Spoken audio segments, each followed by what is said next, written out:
So finally ఇప్పుడే మన shopping అయితే అయింది వాల్మార్ట్లో. 2 chickens, apples, bananas, tomatoes, orange, onions, sweet corn, cake and rice bag and eggs 2 boxes తీసుకున్నాను. So each దాంట్లో 60 ఉంటాయి and water bottle. So total cost ఎంత అయింది అంటే ఇప్పుడు చూపిస్తాను, 1 సెకండ్. ఐ హోప్ కనిపిస్తుంది అనుకుంటా. సో మొత్తం $93 అయితే 93 అండ్ 87 సమ్ చేంజ్ అయింది. సో అప్రాక్సిమేట్లీ ఇండియన్ డబ్బుల్లో అయితే 9,000 అయితే అయింది.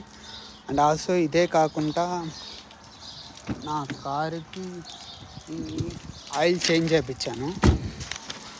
ఆయిల్ చేంజ్ కానీ ఇదొక $60 అయింది, ఇదొక 5,700.